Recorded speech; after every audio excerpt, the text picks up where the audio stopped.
I'm our town manager, and we're pleased to welcome everyone to our Center Infrastructure Master Plan project update.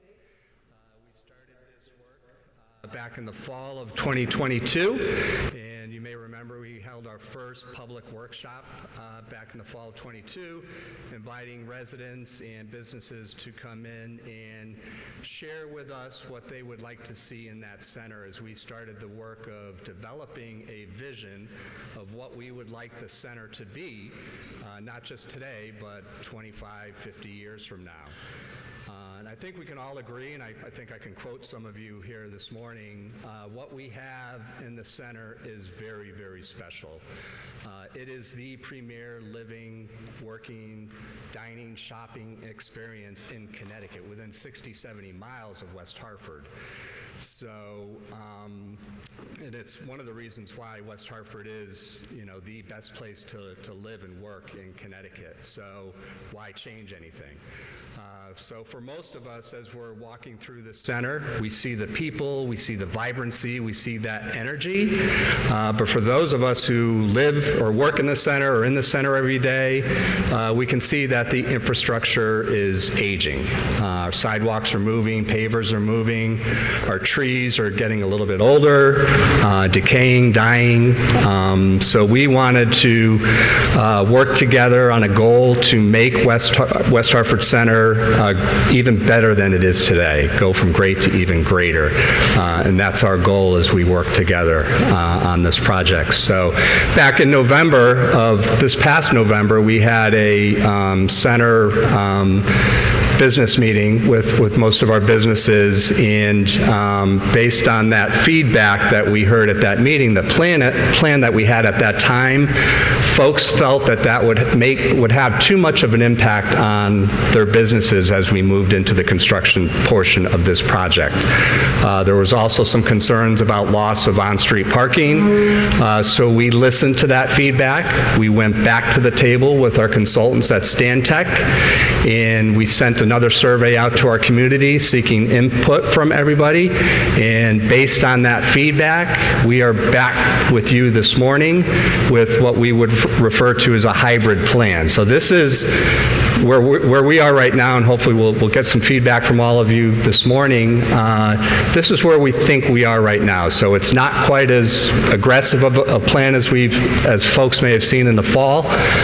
We think it's better than what we have today. It improves on that infrastructure, but does not go as far as we were originally going. So would love to hear from you, get some more feedback from you this morning on this hybrid option. And before I turn things over to Dwayne Martin, I want to introduce some key members of our team who are here with us this morning. We have John Phillips, our Director of Public Works.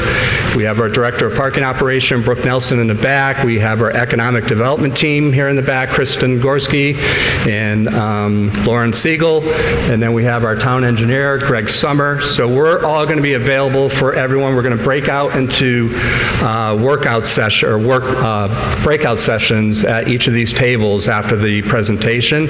So we'll all be available to answer any questions that you have. So at this point, thank you all again for joining us this morning, and I will turn things over to our Director of Community Development, Dwayne Martin. Thank you. Dwayne.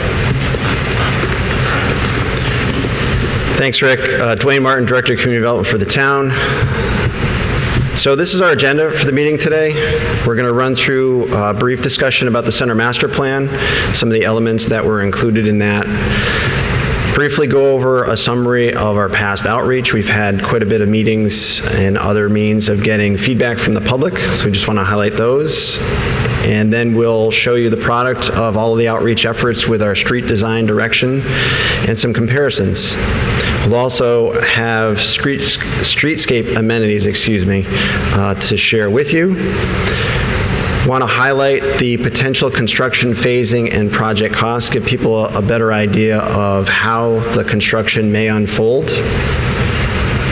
Some more about the master plan as far as updates, and then as Rick said in the back, we have plans on the tables. We want to have breakout sessions and get more detailed questions answered regarding the design. And with that, I'm going to hand it off to Liza Cohen from Stantec.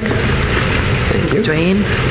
Good morning, everyone. My name is Liza Cohen. I'm a mobility planner with Stantec. So just going to take you through, as Dwayne mentioned, some of the infrastructure master plan work that we've been doing. So this actual project is not just focused on LaSalle and Farmington. We're looking at the center as a whole, and these are part of the reasons why. We know that currently several streets are in need of repair. You have some sidewalks and walkways that aren't necessarily clear. There's some issues due to icing salts over the years, a number of issues. So it's time to revisit how things are going. In particular, there are some issues with trees. At a glance, both LaSalle and Farmington have this sort of beautiful tree canopy, but if you look closer, you see signs of stress and decline. So you can see kind of the top of that tree on the left-hand side. Things are looking a bit twiggier than they should, and the roots are in distress as well. We also did an analysis of multiple systems, benches, walking, all kinds of things. This is an example of our analysis of the parking system. There are over 5,000 spaces in the center as a whole, but today some of the regulations, signage, walkability issues make it so that some of those spaces are very oversubscribed. You go to look for a space, you can never find one, while some are just completely underutilized. We also heard a lot from folks about traffic and pedestrian safety, and we can see some of that in the data as well. So some issues related to speeding, issues related to backing out of angled parking, which actually causes more crashes relative to something like parallel parking, long crossing distances, which means that a person walking across the street is exposed to vehicle traffic for a longer period of time. So these are some of the things that we were hoping the master plan effort can take a look at, including these street design projects. And this is just some of the data behind that, as well as photos and being out in the field. So the kind of heat map looking disease thing on the left is a map of crash locations. We have a map of crossing distances and where they're longer, and you can see the two kind of correlate, right? Where crossing distances tend to be longer, there tend to be more crashes, as well as looking at the bike network and several other data points as a part of our study. So how many folks have attended a meeting or looked at the website online as part of this project? Okay, great. So most folks, so I'll do this recap relatively fast, but this is our kind of fifth time with some interim meetings along the way, as well as continuing to receive comments via the project email, but being in town.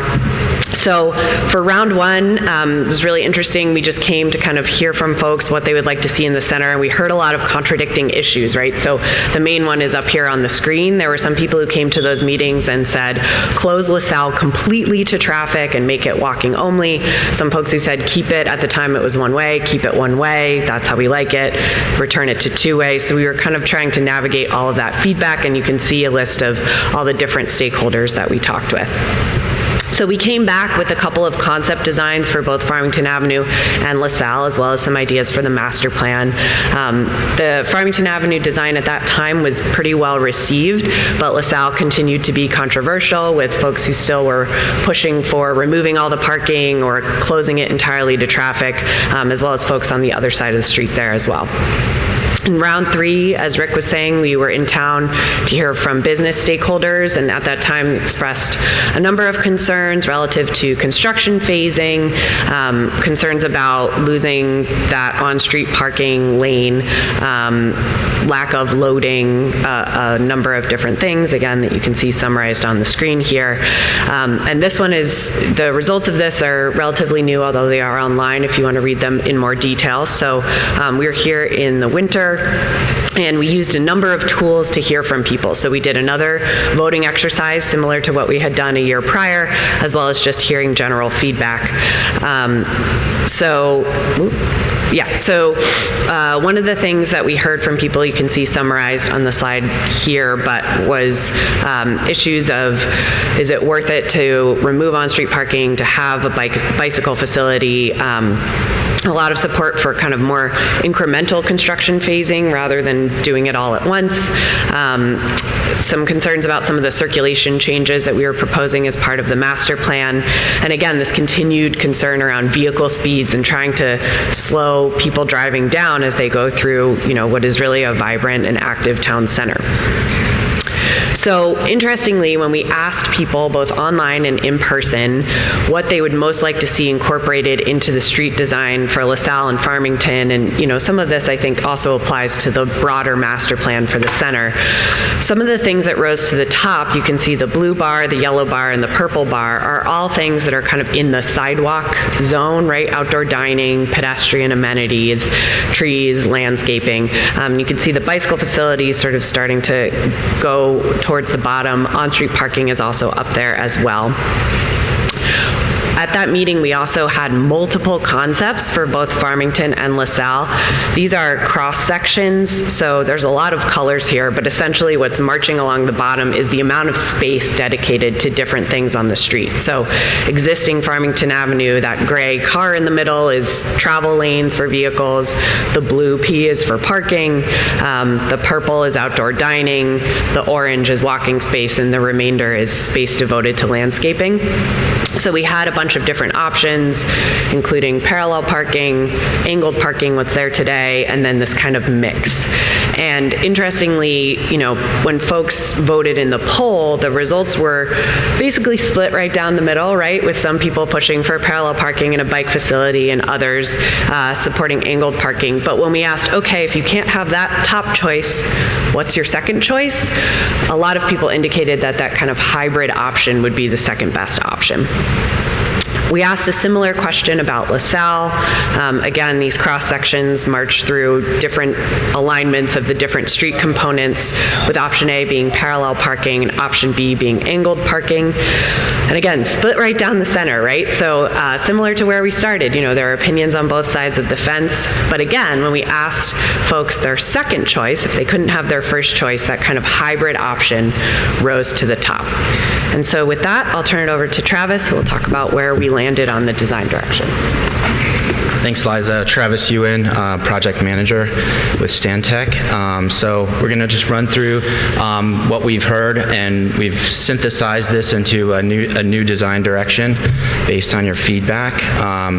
So for LaSalle Road, similar to what is out there today, we have angled parking with a little bit of parallel in order to provide some temporary loading zones, which we heard loading was really important from both business owners. So we also looked at, really, like Liza said, there was a desire for trees and landscaping. So in comparison to what's out there today, there's around 36 trees. Obviously, some have died over the years. So we're proposing 52 new trees along LaSalle. And really that gives us the opportunity, by expanding the sidewalks roughly 5 feet, it gives us the opportunity for a much wider sidewalk space, as well as creating these moments for some additional outdoor dining. And I'm going to walk you through some comparisons from the other options. So option A was the parallel parking option. Option B was the pretty much just the reconstruction option. And on the right, you'll see the direction option. So really, in option A, we were providing these 10-foot wide clear sidewalks along with additional outdoor dining areas, which I'll show you in the next slide. Option B really has a restricted sidewalk space at roughly 5 feet, let's call it. And then the direction, by extending those curbs out just a little bit at 5 feet, we're really getting that clear sidewalk space that is great for the center. In the bottom, you can see some perspective images that show sort of roughly what that would look like looking north towards Farmington. And then what we're calling the outdoor dining comparisons, really in the option B, the reconstruction option, it's a tight right-of-way, public right-of-way. So in option A, obviously, we were able to gain a lot more space for outdoor dining, but now we're balancing it out with these pockets of extended outdoor dining. And we know parking was a big concern of loss of any on-street parking spaces. So in the case of LaSalle, we're providing 91 on-street spaces. So that's an increase. That's an increase from the previous option A by quite a bit. and obviously we're providing those loading zones in the parallel areas. So for trees, we know that was a big issue of providing more trees. In this option, we get the most at 52. And really, I know there's some concerns about sight lines, and we're keeping mostly the same tree spacing distance, which is roughly 40 feet on center. And again, we're filling in those pockets where trees have died, where there's no trees today. And then looking at Farmington Avenue, again, this is sort of our hybrid design where we're expanding the sidewalks by an average of 5 feet. That gives us some room for some expanded outdoor dining, but mostly it will be as it is today. And again, we're increasing the tree spacing by, we're getting 54 new trees compared to 38 that's out there today, and we're increasing the parking spaces from 67 pre-pandemic to 78. And then looking at some of the walking space comparisons, option A, again, we have that very wide sidewalk.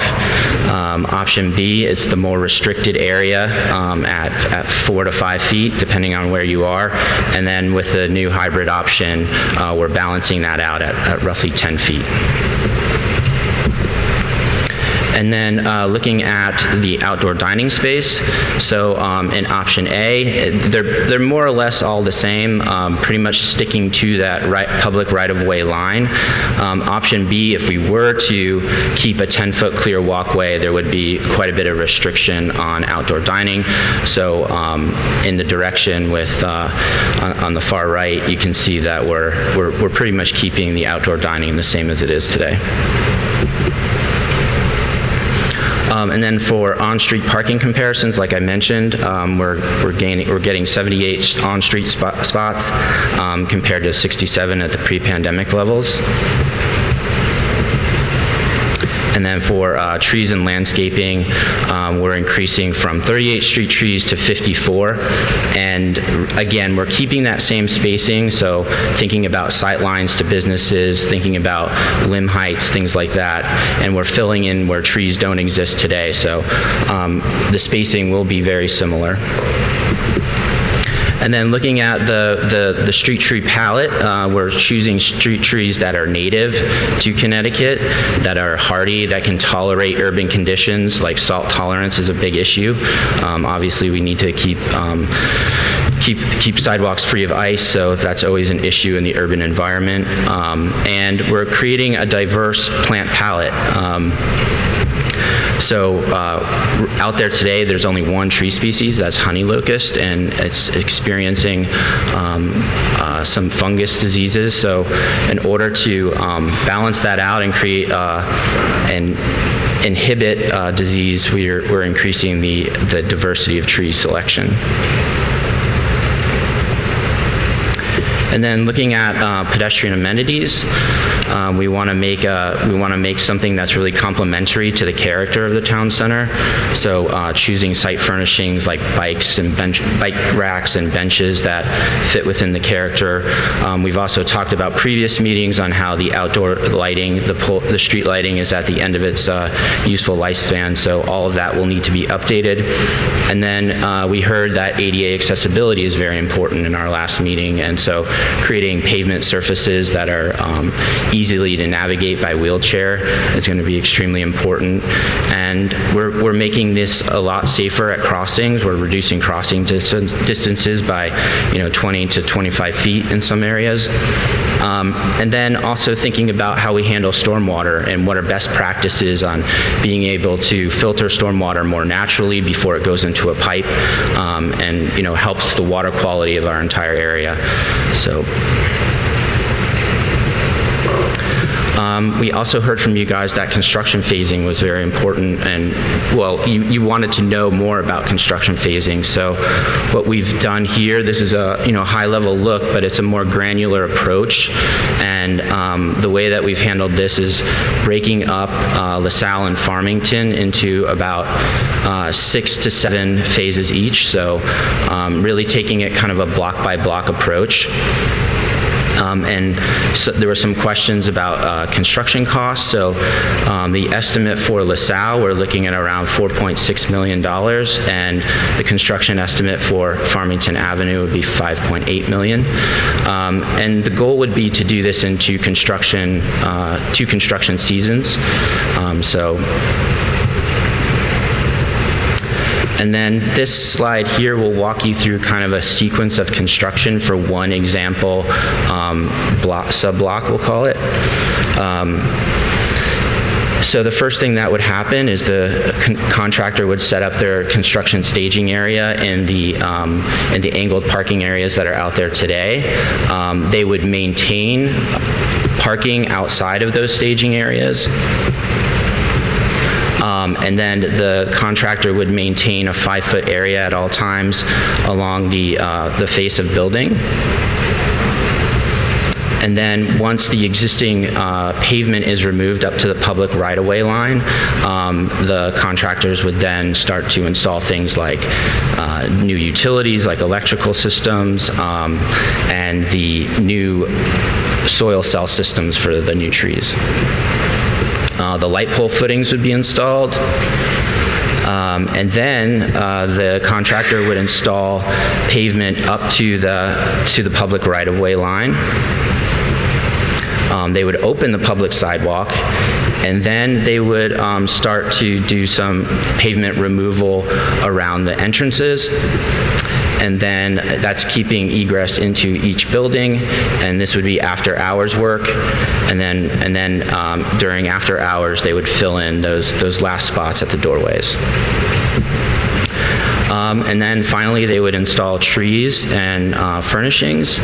And after those sub-phases are complete, then they would do kind of a milling and overlay for the roadway pavement. So it's a much less intensive pavement process, and it will go pretty quickly.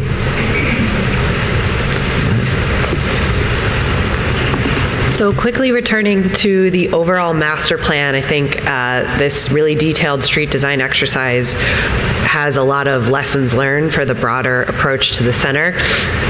So in general, we're continuing to develop this. There's a bunch of icons on here, but essentially we're looking at places where, shown in yellow, we can really improve crossings, make them shorter, make them high visibility for people walking so that you can park once, walk to multiple destinations, or walk into town and walk out.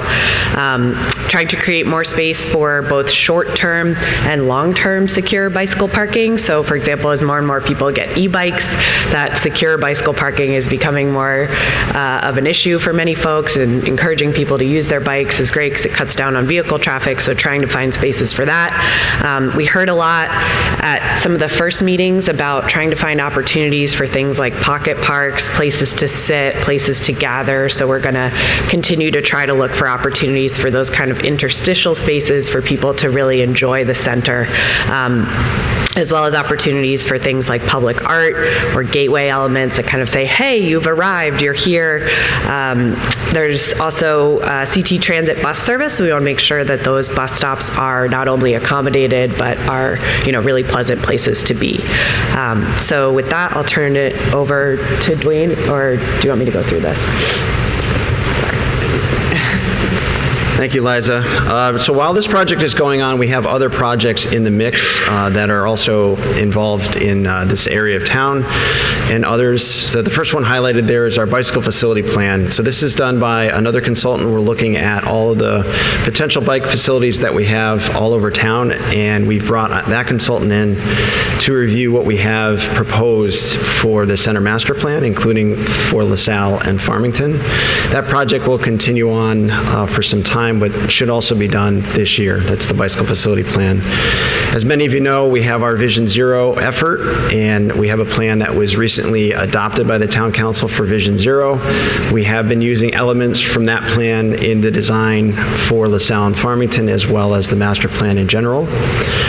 Similarly, there's a wayfinding signage project for the entire town, and we've been coordinating that project and signage, some of which is displayed on the screen there, for our center master plan project. And then lastly, we do have another project for electrical vehicle infrastructure in the works. So all these are going on at the same time and have been coordinated with one another. So as I mentioned, we do have a bicycle facility plan that is being developed. It's an update to the previous bicycle facility plan. There's been a lot of changes in how we go about designing our projects and throwing Vision Zero in the mix. So we have been in consultation with the consultant for the bicycle facility plan update. You can see on the bottom right, that's FHI Studio. They're handling that effort for us, and we've been meeting with them and coordinating as far as the project in the center. So on this plan, which was provided by them, you can see different options that are being considered. And when we talked to them about LaSalle and Farmington as far as integrating them into the bicycle network, and based on the concept plan that you saw, we're looking at providing some alternative ways of getting through the area and around the area. Also keep in mind that this will be a construction project, so riding your bike in the center while a road is being paved or excavation or part of it is blocked off is going to be challenging. So we want to make sure that we have accommodations. So you can see here there's a couple roads like Brace Road or to the north, or Ellsworth to the south that could be used. Arapahoe to the south, which could be used in the Memorial Connector to get through the area. It's not to say that you can't ride on Farmington Ave. That certainly will be an option, but if you choose not to for some reason, we wanted to give alternate paths. So next steps, we talked about, we have an opportunity to do breakout sessions in the room to discuss and ask questions and learn more about the project. We'll probably put this back up on the screen after, but I just wanted to give a little bit more information about the breakout tables and how this is going to work. So town staff and Stantec are going to split up and form teams in the back where we have plans displayed on the tables, and the bullets on this slide give you some ideas of things that we could talk about, such as where would you like to see seating areas or planting areas, which areas need particular attention to pedestrian level lighting, where would it be most useful to have bicycle racks, which areas could best support public art, and what other special considerations are needed to support the center's character. Yes. Before we go into break, I have a few comments. Okay. Good for that. Fire away.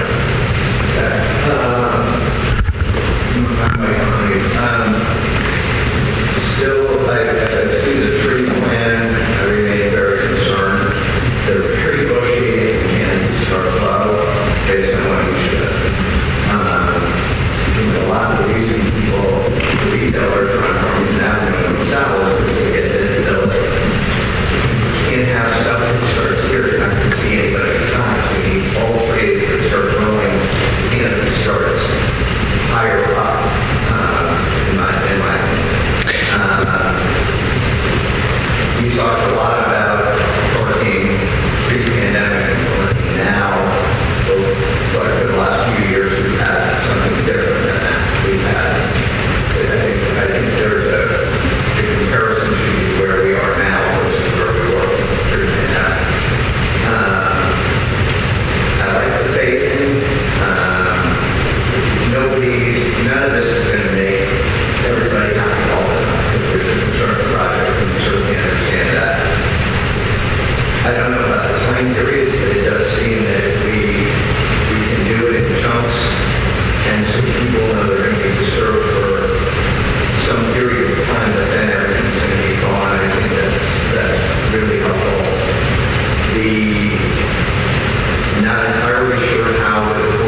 I'll address your first question about the street tree planting.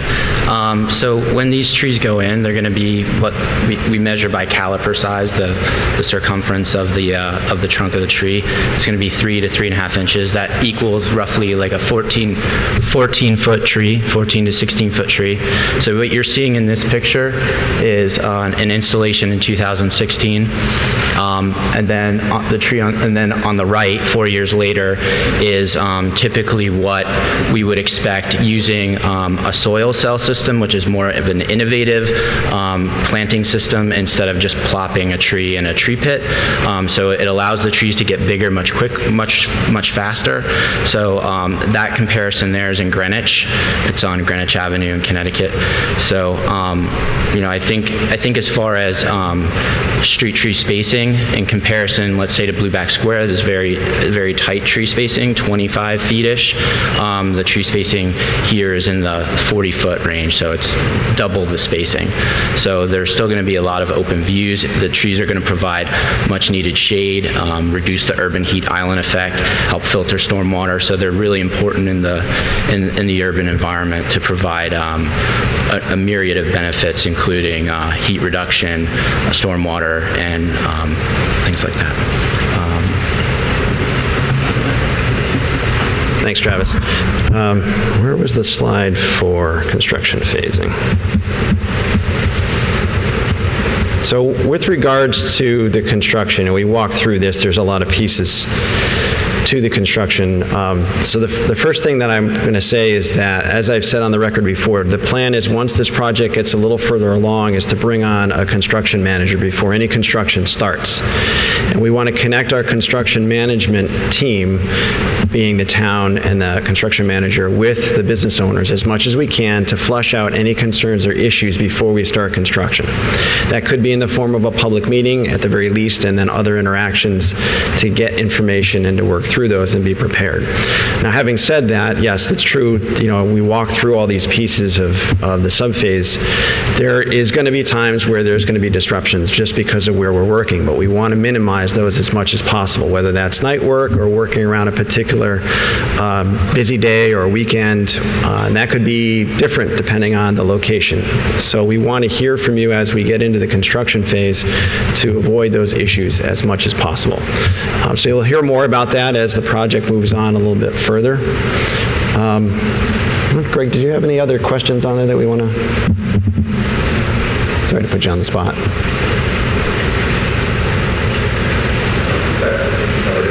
Okay, all right. Okay, any other questions before we break out? In the budget, obviously public safety is really important for construction, and I can see some of the other towns like visibility of police during construction is very comforting to all those that are coming around. They can stop things that are happening, not necessarily in construction, but in vehicles and such. So I would just suggest that you look very closely at the overtime issue and adding money so that you really have the right amount of police that can help with public safety. Okay, thank you.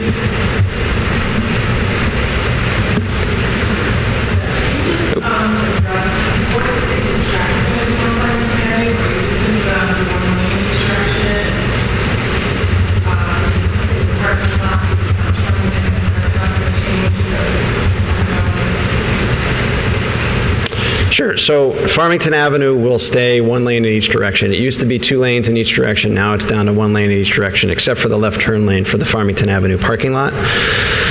So you can see on the screen there, it's planned to be 1 lane in each direction on Farmington Avenue. As far as the parking lot goes, you don't see a left turn lane to enter into the Farmington Avenue parking lot on the screen because we're changing the driveway arrangement for the Farmington Avenue parking lot as part of this project. So the driveway on Farmington Ave, which is presently an entrance, would become an exit, which is depicted by that arrow on the screen there. And the South Main Street driveway will switch as well. So instead of being an exit, it will become an entrance.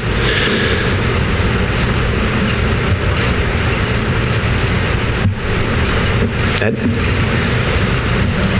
morning, everybody. My name is Ed Pollack. I'm the chair of the West Hartford Pedestrian Bicycle Commission.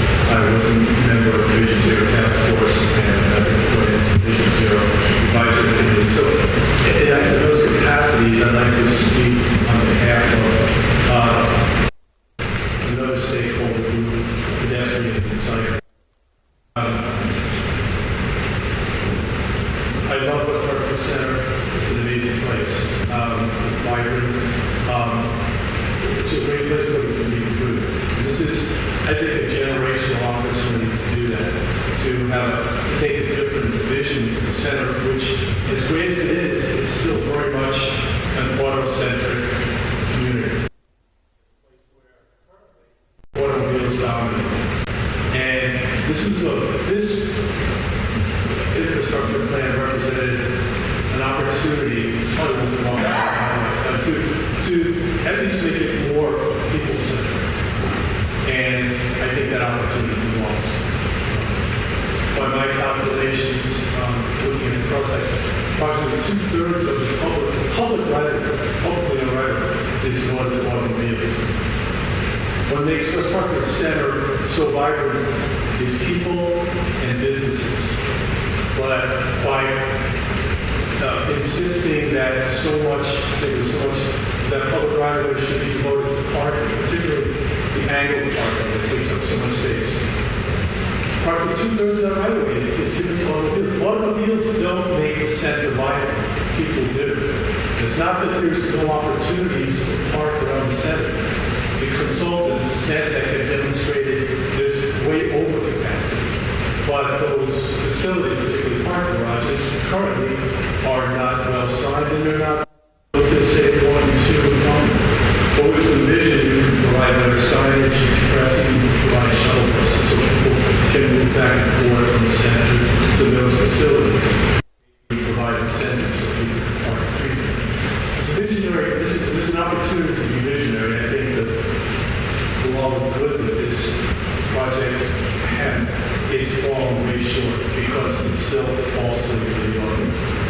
I think that's just really disappointing. Thank you, Ed. Yes? As far as bicycles go, there's a succession of people that's how many people in the South are actually on a regular basis? I don't know that we have that information available. So to add bicycle lanes and what's important, I just don't know why there's a succession of that. It's not scandinavian there.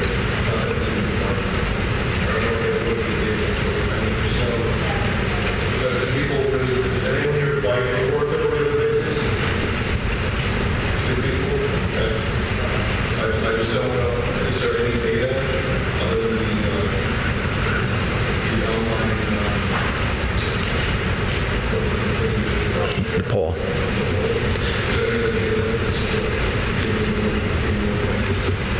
Well, to be clear on this issue, we try to accommodate all users as best we can. This was a challenging project because there was a lot of interest in the same space, and we only have so much space. So at one point we did have bicycle accommodations, and now they're removed. So it's understandable for people to be upset by that change. But we're trying to balance the interests of everybody as best we can. As far as bicycling on Farmington Ave, with the plan that you see behind you, we are trying to slow traffic down. We're narrowing the road. There's going to be traffic calming included in the design, so it will be more accommodating, but there will not be a defined bike path, bike lane, bike facility. People will be able to ride on the street, and hopefully it's much easier to do so with the slower traffic traveling through the area, and if not, there are alternative roadways nearby to use as well. Any other questions before we go to the breakout tables? Yes.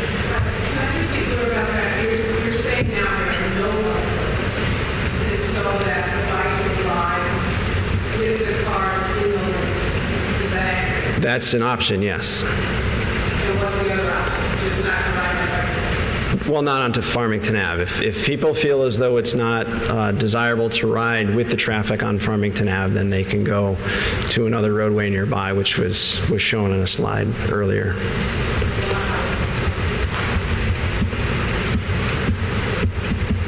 Somewhere in here.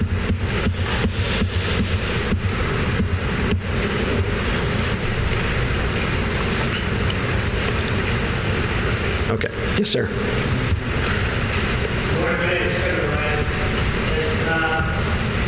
I'm here to represent my future self. I ride a bike. I enjoy it. I live in West Hartford. I thought about riding here today. Then I thought about what I have to face to get here. I did ride a bike. It's a little hard place to be a bike rider. No. But even beyond that, I am very much involved in a program with a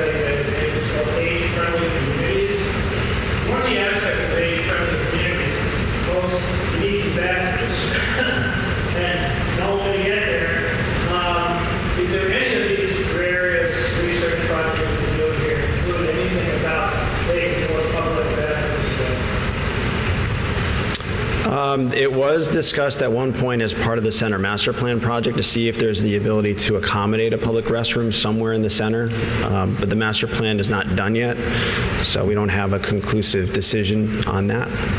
There are challenges, though. We did discuss it with staff, and there was not strong support for doing a public bathroom for various reasons. All right, any other questions?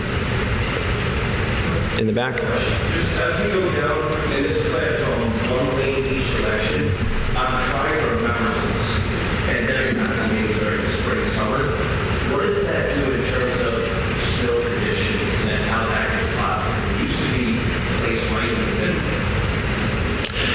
Yes. John, are you willing and able to answer that? Creativity was the answer. Yeah, when we had 4 lanes on Farmington Ave and LaSalle Road being much wider, that's what they would do. They would plow the snow and tend to create a windrow in the center of those roads and then come back and clear that snow out after the fact. Of course, we haven't had a tremendous amount of snow, but we have been in consult with Public Works to talk about the design and how that may change, and that was met with no opposition. It will change how they manage the snow. I don't know if there's a plan. Yeah, come on up, John. It's John Phillips, Director of Public Works. Good morning, everybody. It's a great question. Thank you. John Phillips, Director of Public Works. So, yeah, I joke saying creativity, but it will take creativity because no storm is alike. Depths, temperatures, time of year, before Christmas, maybe after Christmas. That's what we've been exercising for the last 20-plus years and how we do the center now, and it's been that long on the way we treat snow in the center. I'd probably put it more in the space of how Blueback Square is cleared. Because it is a little bit more narrow, we utilize the parallel parking spaces. We basically let the snow roll into those spaces, close those spaces off for a period of time, 24, 36 hours at the most. Again, that's all dependent on recovery of crews that come back and then remove that snow. So I think you'll see a variation of how we clear Blueback Square on Farmington and LaSalle Road than seeing that large berm that goes down the middle of the street. Meaning like when a parking ban takes effect, that's what snow will be applied. Well, parking bans are tough. Not everybody listens to them. We are looking at strategies to put blue lights out, similar to other metropolitan or city environments that have used them. Hartford uses them, New Haven. I think New Britain's starting to use them as well. And so when that message gets out, maybe more people will listen to that. But really just the piling of snow will dictate it, because if the parking space is empty and we roll a big berm of snow in there, that spot is now closed until the snow gets removed, obviously. So it's that's an internal strategy that we use through maintenance. But yeah, we certainly want to rely on the parking ban, but it is difficult to get compliance on a parking ban. Hope that answers your question.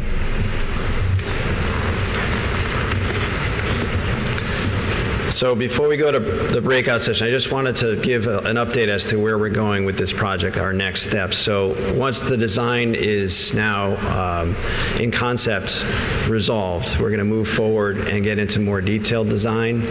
That'll take some months to get through, but the hope is to complete the design, get out to bid, get the construction manager, as I said, and be prepared to start construction around this time next year. So when the weather breaks, probably starting on LaSalle, but that is yet to be determined, and then Farmington Ave would follow. We wouldn't do both roads at the same time for obvious reasons, but we would be in touch to give people more information about how this will all unfold as time goes on. It's difficult to say because it depends exactly when we start and obviously what's encountered in a construction project, but it'll probably be 2 full construction seasons would be a pretty conservative estimate. So if we start in the spring of 25, it'll go all the way through 2025, all the way to like the fall of 2026. In the wintertime, there may be. It depends on the weather and, I'm sorry? It doesn't affect holidays? No, we would work through issues like that. Yeah, obviously we don't want to impact any major holidays. And that, like I said, we'll coordinate all of those issues as the project goes on. Yes? I understand it's about 4 to 6 weeks, and they said that for each phase would be 4 to 6 weeks. So is that inside of that? And then you open it up, and then you go to the next phase. So, Yeah. Right. There may be pieces of the project that go beyond that. Like if you're going to mill and pave a road, you're not going to do that in small pieces. You're going to come through and mill the whole road and then pave the whole road. That's at the end. That's usually pretty quick. Milling of LaSalle Road, for example, can happen in one day, and then the paving might be a day or two. So the disruption to the businesses in each little section would be only 4 to 6 weeks at a time. Correct.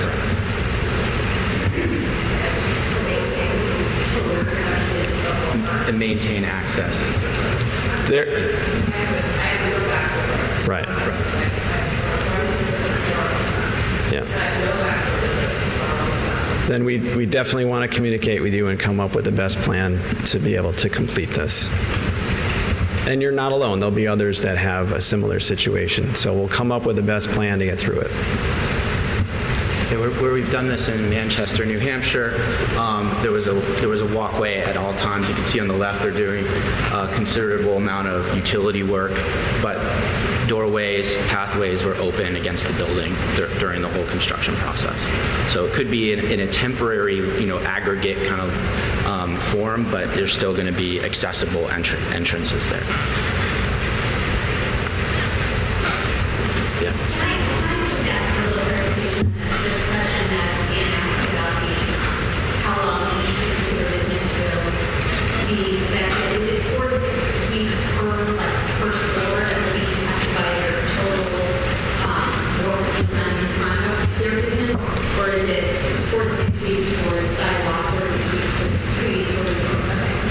It's 4 to 6 weeks per subphase.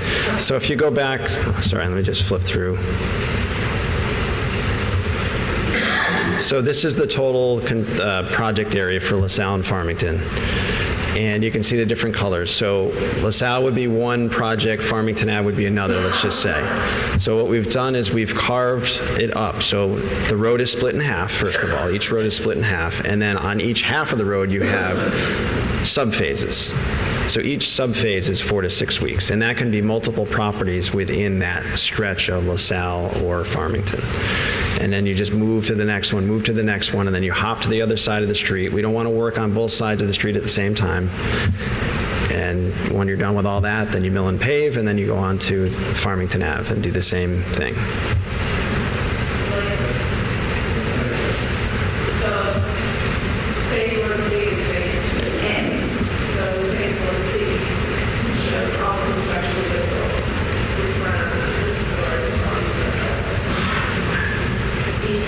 Yep. Yes. Correct. Yeah. Yes. For each subphase.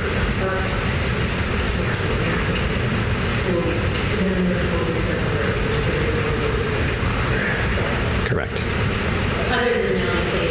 Other than correct.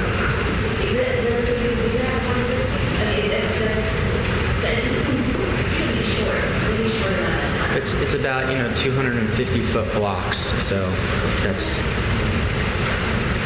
John? One more question. And that's, I know you're going probably with pavers to large concrete, which again, that's certainly fine. And I worry because this is beautification as well as safety and such, and the restaurants are going to be on the concrete, so it's especially on the concrete is how we keep that clean. And I know there's ways, but this is different types of concrete. Spend a little bit extra to make sure that basically when the restaurants aren't there, which is a lot of months of the year, it still looks nice. Because right now, we look closely, it doesn't. Yep, good question. Yeah, there's sealants that can be added, so you get a couple years and then it needs to be reapplied. Also, to your point, there could be more of a decorative aggregate that's added that might hide any kind of modeling that happens from staining, from grease, and etc. Yes. Ethan Brangle, I've been involved in like that, the West Hartford for about 10 years, from the plant West Hartford. So, use the sarcasm, but regarding those, the bike places to lock the bike up, you might as well save your money, because nobody's going to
Okay, so no other questions, so we want to do the breakout session?